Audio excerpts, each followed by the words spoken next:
Pois bem, chegou agora o momento de juntos estudarmos a Bíblia aqui no programa Encontro com a Vida. Estamos numa série muito especial a respeito das cartas às 7 igrejas do Apocalipse. E hoje vamos estudar a 4ª igreja, a igreja de Tiatira, uma igreja que se corrompeu. E você vai entender como foi essa corrupção da fé ao longo dos anos. Mas antes de começarmos a estudar a Bíblia, quero convidar você para nós orarmos e pedirmos a bênção de Deus para o estudo que vamos ter agora. Ora comigo? Nosso Pai querido, muito obrigado por estarmos reunidos mais uma vez e termos a oportunidade de estudarmos a Tua Palavra.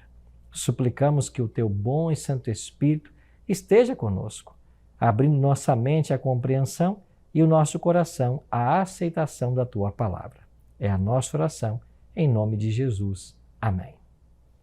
Pois bem, pega a sua Bíblia aí e vamos lá para o capítulo 2 do livro do Apocalipse e vamos entender um pouquinho mais sobre a carta à igreja de Tiatira.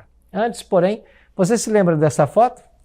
Isso aqui foi um terremoto que aconteceu na Turquia e você tem a imagem aqui de um pai segurando a mão de uma filha que foi soterrada e estava morta. Consegue imaginar a dor desse pai em pensar que esta filha adolescente nunca mais conversaria com ele? Consegue imaginar a dor desse pai em saber que nunca poderá levar a sua filha até o altar para um casamento? Essa foto mexeu com o mundo inteiro. E a gente fica pensando quão repentina pode ser a morte. A nossa vida, a Bíblia diz que é como uma neblina. Surge e de repente se dissipa. Essa história vem nos mostrar que eu e você precisamos estar atentos e conectados com Jesus, que é a fonte da vida. E esse gesto desse pai segurando a mão dessa menina nos lembra um texto muito especial da Bíblia. E eu queria partilhar esse texto com você. Ele aparece aqui no Salmo 73. Todavia, estou sempre contigo.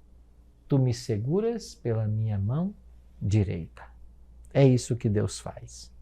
Deus é aquele que nos segura pela nossa mão direita, a mão forte. Deus é aquele que nos sustenta em todos os momentos. Deus é aquele que nunca nos abandona, por mais difícil que sejam os momentos que estejamos vivendo. Em Apocalipse, no capítulo 2, a partir do verso 18, nós encontramos um Deus que está sempre presente, um Deus que nunca abandona. E o texto diz assim: ao anjo da igreja em Tiatira, escreve: estas coisas diz o Filho de Deus, que tem os olhos como chamas de fogo e os pés semelhantes ao bronze polido. Conheça as tuas obras, o teu amor e a tua fé, o teu serviço, a tua perseverança e as tuas últimas obras, mais numerosas do que as primeiras. Tenho, porém, contra ti o tolerares que essa mulher Jezabel, que a si mesmo se declara profetisa, não somente ensine, mas ainda seduza os meus servos a praticarem a prostituição e a comerem coisas sacrificadas aos ídolos. Dei-lhe tempo para que se arrependesse. Ela, todavia, não quer arrepender-se da sua prostituição. E eis que a prosto de cama, bem como em grande tribulação, os que com ela adulteram, caso não se arrependam das obras que ela incita. Matarei os seus filhos, e todas as igrejas conhecerão que sou aquele que sonda mentes e corações, e vos darei a cada um segundo as vossas obras.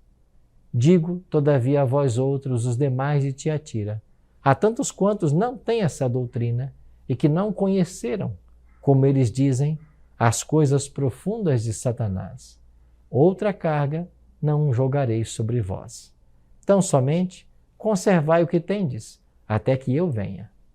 Ao vencedor, que guardar até o fim as minhas obras, eu lhe darei autoridade sobre as nações, e com cetro de ferro as regerá, e as reduzirá a pedaços, como se fossem objetos de barro. Assim como também eu recebi de meu Pai, dar-lhe ainda a estrela da manhã. Quem tem ouvidos, ouça o que o Espírito diz às igrejas. Aqui está a atual cidade lá na Turquia. A antiga cidade de Tiatira hoje se chama Akhisar. Eu acho que é assim que se pronuncia, Akhisar. Esta é o atual local onde estava a cidade de Tiatira. E em Tiatira, uma igreja cristã que recebeu essa carta enviada por Cristo. A antiga cidade de Tiatira era conhecida pela produção de púrpura, uma tinta usada em tecidos, além de roupas, artigos de cerâmica e de bronze. A importância de figuras femininas na cultura religiosa de Tiatira pode ter facilitado o trabalho de Jezabel, a mulher que seduzia os discípulos e incentivava a idolatria e a prostituição. Você vai se lembrar que Jezabel foi uma rainha do passado que, casada com o rei Acabe, tentou levar o povo de Deus à idolatria. Quando Jesus ameaça matar os filhos de Jezabel, é impossível não lembrar de Babilônia, a mãe das meretrizes, o que nos leva a concluir que a profetisa Jezabel representa o mesmo poder de Babilônia. Uma possui filhos, a outra filhas. Esses filhos são a referência às pessoas que seguem o ensinamento ou exemplo de alguém. Assim, os descendentes de Abraão são aqueles que praticam as mesmas obras de Abraão, e os filhos do diabo são aqueles que imitam as obras do diabo. Da mesma maneira, é provável que os filhos de Jezabel sejam aqueles que seguem os ensinamentos e praticam as obras dela. Então, a carta adverte contra esse tipo de gente. Jezabel simboliza a esposa de Cristo que se tornou meretriz pela violação dos princípios do reino de Deus. Ela ensinava o povo a praticar prostituição, a comer carne sacrificada a ídolos, e, por outro lado, você tinha os fiéis desse período, os valdenses, e eles disseram que os símbolos dos sacramentos não somos nós que damos ao povo, mas sim aos discípulos do anticristo. Ensinamos os significados espirituais dessas coisas. Não ponham sua confiança em atos cerimoniais. Você percebe que em todos os momentos tem as pessoas infiéis e fiéis? Os crentes representados por esse período de Tiatira, tem lá aqueles que flertavam com Jezabel, que praticavam a prostituição, a idolatria, mas também tinham aqueles que eram leais ao Senhor. Dentro desse período da história do cristianismo, você vai encontrar ali os povos valdenses. E esses valdenses permaneceram sempre leais ao Senhor, porque eles amavam a palavra de Deus. Eu tive a chance de visitar lá no sul da França e no norte da Itália a casa dos valdenses. Você sobe lá as montanhas e lá você encontra lá o Vale do Agrongona. Você encontra a terra dos valdenses. E até hoje você tem lá ruínas das escolas valdenses. Eles chamavam Dei Barba, era o nome que eles davam para essas escolas. E nessas escolas, o principal livro a ser estudado era a palavra de Deus. Por séculos, os valdenses, os albigenses e os huguenotes foram os únicos povos da Europa que não se contaminaram quando a igreja se apartou da verdade. É por isso que esse período, Tiatira, fala de uma igreja que se apostata da verdade, se afasta da verdade. E você vai entender hoje por que ela se afastou. Vale lembrar que cada uma das igrejas representava um período na história. E esse período na história de Tiatira, que começa no ano 538, é um período de tolerância com o erro, tolerância com a mentira, flertar com as coisas erradas. Uma palavra se destaca nessa carta a Tiatira: tolerância. Essa palavra deveria soar bem aos nossos ouvidos quando tolerar é sinônimo de perdoar pequenas falhas ou diferenças naqueles que esforçam buscando o aperfeiçoamento. Mas em nosso mundo real e cruel, tolerar significa aceitar e apoiar atitudes e comportamentos corrosivos e imorais.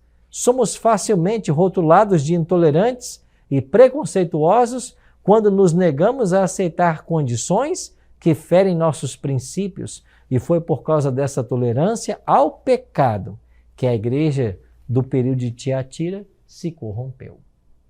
Então, quando nós nos afastamos da simplicidade que há em Cristo e de sua verdade, o caminho pode ser a corrupção. O período de Tiatira começa no ano 538. O imperador Justiniano, ele vai reconhecer oficialmente o bispo de Roma como cabeça de todas as igrejas. E aqui vale lembrar um pouquinho essa história. Você sabe que até esse momento não havia ali um bispo que dominava sobre os outros. Em cada cidade do império havia um bispado e ali havia um bispo que coordenava os trabalhos. Mas quando nós chegamos ao ano 533 e depois 538, esses 2 anos são significativos na história, porque é quando João II ele será declarado o Papa, o pai dos bispos, o cabeça de todas as igrejas. E a partir desse momento, há agora uma reverência de todos os bispos para com o bispo de Roma. Isso porque Roma era a capital, ou fora a capital do império, a cidade mais importante no momento, e logo o bispo de Roma teve mais proeminência sobre os demais bispados. E ele é declarado agora como cabeça de todas as igrejas. Essa atitude dá origem ao papado. E o ano 538 é conhecido na história como o ano que se inicia a supremacia papal. Ou seja, o momento em que a igreja se une ao Estado. Isso havia começado desde o 3º e 4º século com Constantino, mas agora em toda a sua força. A partir desse momento, a igreja estava unida ao Estado. Olha o que diz o Papa Gregório. Cidadãos romanos, chegou ao meu conhecimento que certos homens de espírito perverso têm disseminado entre vós coisas depravadas e contrárias à fé cristã, proibindo que nada seja feito no dia de sábado. Como eu deveria chamá-los, senão de pregadores do anticristo? Interessante. Aqui você tem um Papa condenando a pregação de se guardar o sábado. Mas o sábado não é o 4º mandamento da lei de Deus? Sim. Só que nesse período de Tiatira, o Papa, agora dominando na igreja e no Estado, se sentia com autoridade para mudar tudo, inclusive a lei de Deus. E passa agora a condenar aqueles que ensinavam o 4º mandamento da lei de Deus, chamando-os de anticristo, pregadores do anticristo. Já no ano 787, no Concílio de Nicéia, foi oficializado a veneração às imagens e relíquias sagradas. E quase 100 anos depois, em 1880, a Igreja estabeleceu a canonização dos santos. Desde então, a Igreja Católica Romana ensina que para cada ocasião e dia da semana há um santo protetor. E desta forma, o papel de Cristo como nosso mediador é deixado de lado. Você percebe o que está acontecendo aqui? É exatamente o abandono da verdade. A palavra de Deus está sendo substituída por tradições humanas.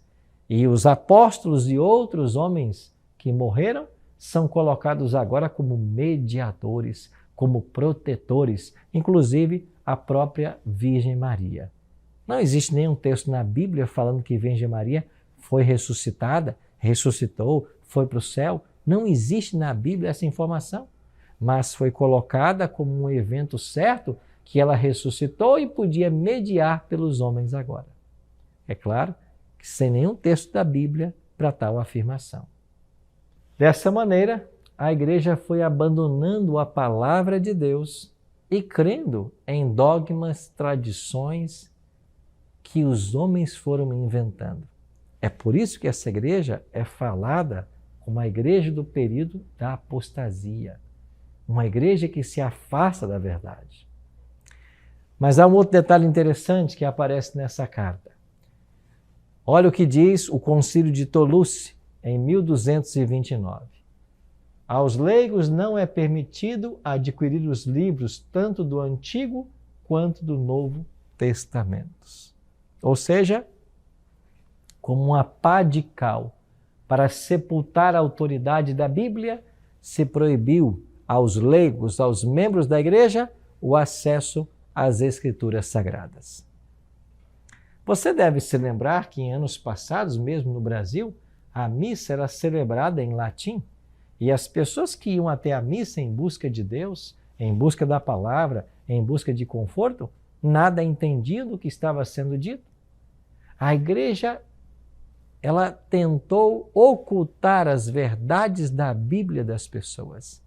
O clero queria se manter no poder e como sendo eles o caminho pelo qual as pessoas teriam acesso à salvação. E a Igreja Católica Romana ficou muito clara essa separação entre cleros e leigos.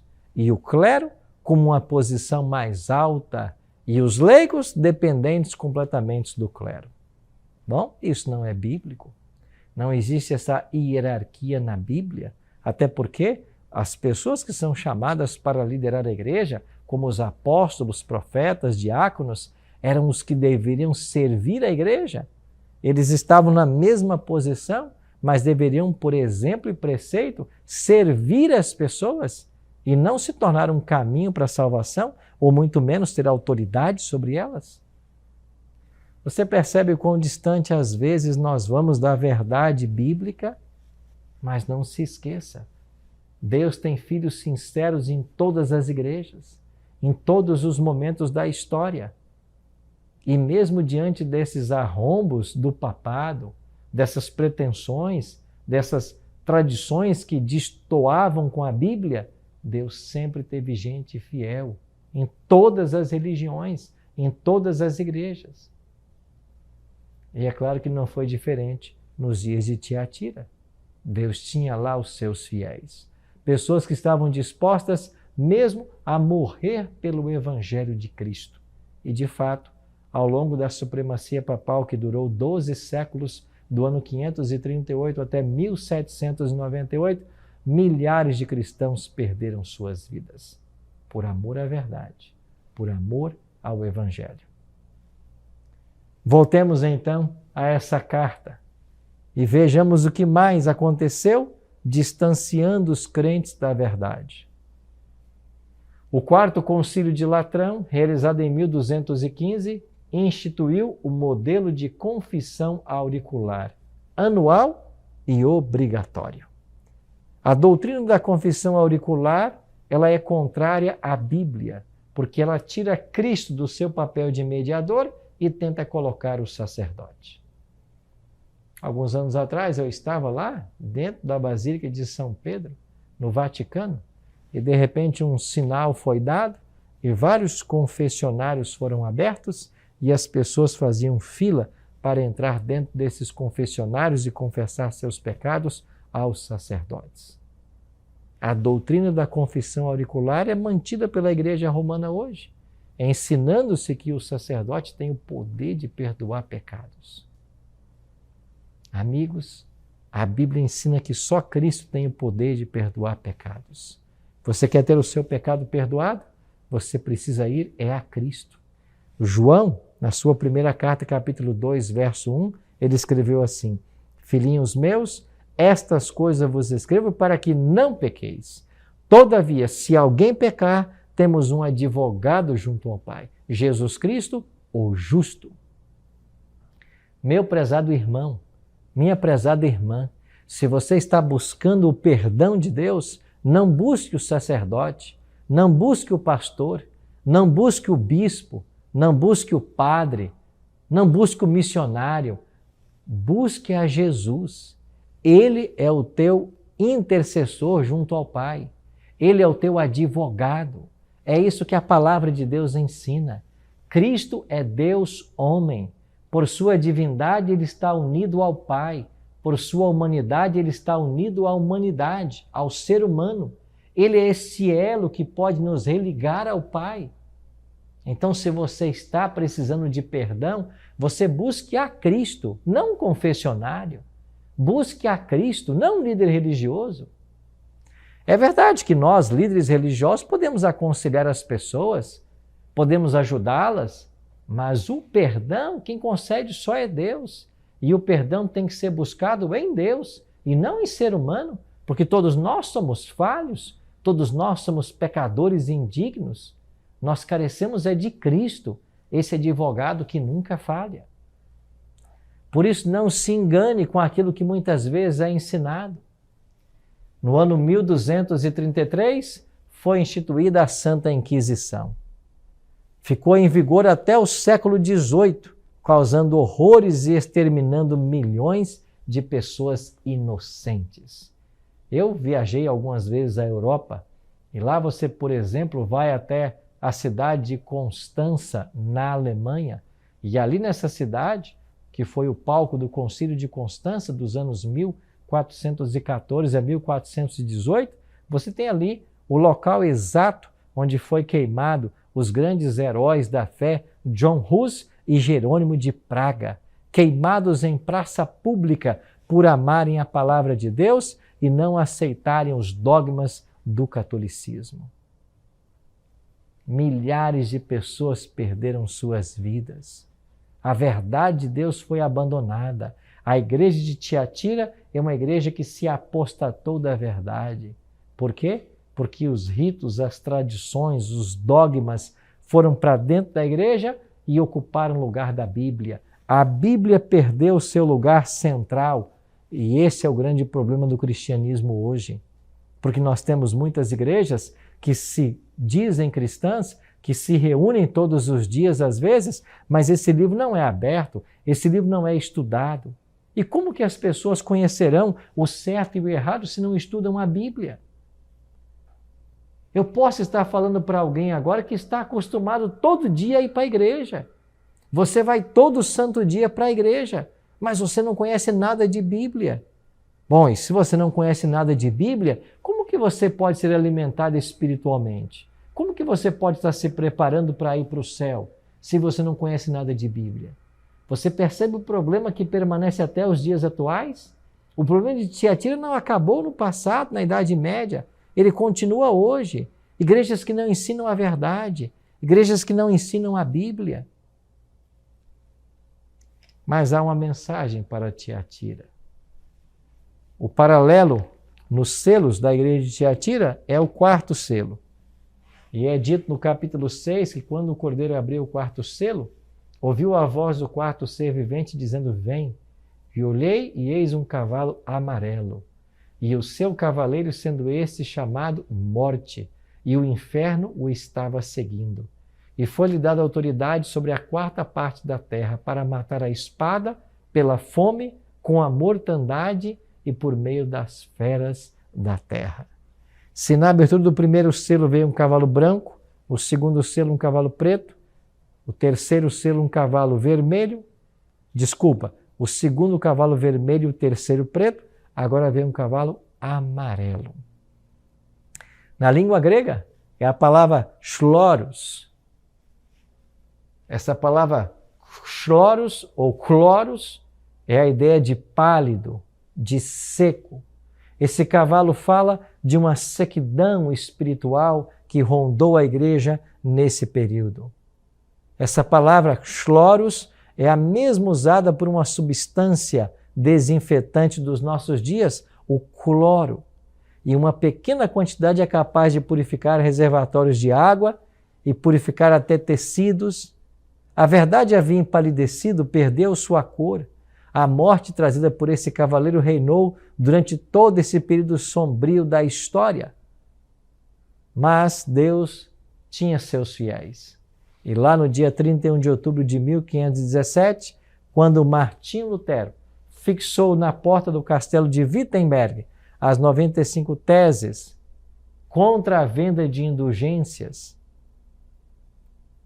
foi ali um ato divino num processo de restauração da verdade de Deus. Lutero foi um grande homem. E a partir desse momento você percebe então 3 grupos na igreja de Tiatira. Primeiro, os que não se corromperam. Versículo 24 diz: a vós os demais, os que não têm essa doutrina, os que não se corromperam, outra carga não jogareis sobre vós. Havia em Tiatira também os que estavam tolerando o pecado. E aí temos o exemplo de Jezabel. E o terceiro exemplo são os que estavam na prática do pecado. Apocalipse 2:21 diz: dê-lhe tempo para se arrepender-se. Ela, todavia, não quer arrepender-se da sua prostituição. E a carta termina dizendo que Cristo é o único que pode nos atender em nossas necessidades. Eu pergunto para você, meu amigo, minha amiga, em qual dessas 3 categorias você se enquadra? Aquele que está mantendo a verdade e afastando-se do pecado? Aquele que flerta, que transige com o pecado? Ou aquele que abertamente o pratica? Essa carta faz um severo apelo para nós hoje. Um apelo para que nós deixemos de lado os ritos e tradições humanos, invenções humanas, conceitos humanos e nos apeguemos única e exclusivamente à palavra de Deus. O problema da apostasia de Tiatira é porque ela se afastou da verdade, deixou a Bíblia de ser regra de fé e prática. E isso levou a igreja a perder a sua cor, o cloro, tirou a cor, a beleza. Por isso esse cavalo pálido que cavalga e a morte o segue. A vida espiritual da igreja acabou porque a palavra de Deus foi tirada. Hoje nós corremos o mesmo risco. E muitas vezes a palavra de Deus está sendo tirada das pessoas. E se você não conhece o que é certo e errado à luz da Bíblia, você facilmente será enganado. O próprio Jesus Cristo disse: se um cego guiar outro cego, ambos cairão no barranco. Esse é o problema. Tem muita gente caindo no barranco na vida espiritual, porque estão sendo guiados por cegos espirituais. Por isso, meu prezado amigo, não se afaste da Bíblia em momento algum. Leia todos os dias e permita que ela liberte você das amarras do pecado que procuram nos separar da verdade. Eu espero que você tome hoje a iniciativa de estudar a Bíblia todos os dias. E esse programa existe para isso, para ajudar você a conhecer mais e mais da palavra de Deus. Porque a única forma de nós não nos apostatarmos, não nos afastarmos da verdade, é conhecendo a verdade. Eu queria orar por você, para que você se firme na palavra de Deus cada dia mais. Ora comigo? Pai querido, muito obrigado, Senhor, pelo conhecimento da Tua palavra que chega à nossa vida. Nós queremos nos libertar das tradições humanas, dos dogmas, daquilo que as pessoas nos ensinaram sem qualquer fundamento da Bíblia. Nós queremos nos apegar exclusivamente à Tua palavra e suplicar que o Senhor nos ajude a conhecer a Tua vontade a cada dia. É a nossa oração. Em nome de Jesus. Amém.